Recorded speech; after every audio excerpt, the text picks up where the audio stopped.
Assalamualaikum. Saya Teacher Nurhaya. Dia ni suami saya. Saya Muhammad Azmi. Cikgu Azmi. Cikgu Azmi. Okay. So ini rumah kami. Ya, ini rumah kami. Saya nak buat house tour. Jom.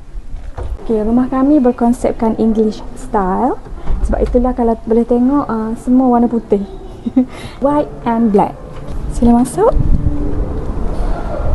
Okay, so ni bahagian ruang tamu. Ruang tamu ada dua. Yang ini saya pilih SPC floor.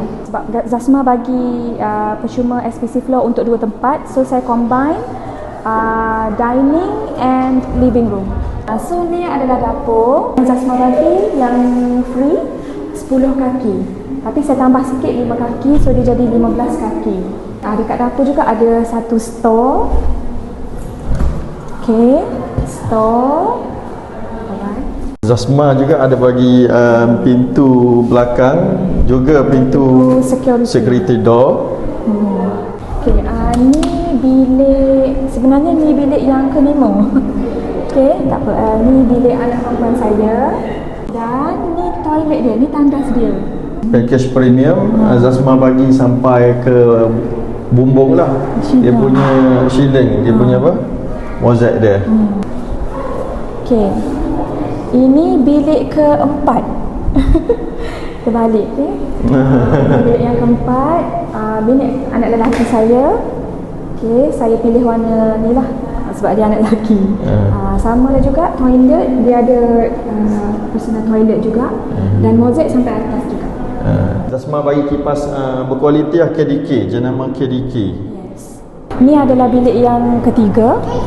So ada toilet juga. Okay, bilik ketiga ni toilet dia kongsi dengan bilik yang kedua. Sama juga mozaik sampai atas.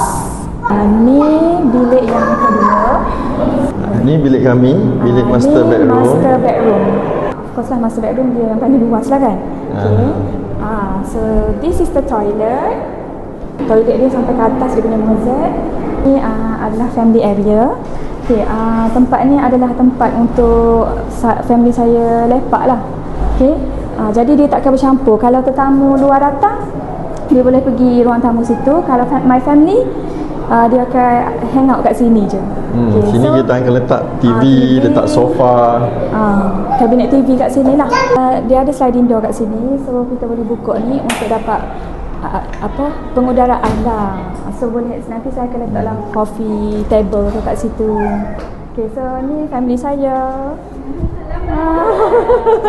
So ni lah berandah lah. Okay, yang mana saya akan letak coffee table lah kat sini. Saya pilih ada dua sliding door, satu sini, satu situ. Sebab sliding door ni kan dia lebih luas. So saya suka nanti kalau hari raya ke tetamu datang, dia orang boleh, dia punya entrance luas.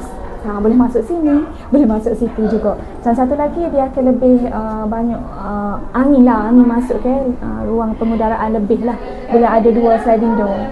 Satu sini, satu lagi kat sini. Semoga rumah kami ni menjadi inspirasi untuk orang lain membina rumah impian mereka juga. Dan mengikut desain rumah kami juga. Bye.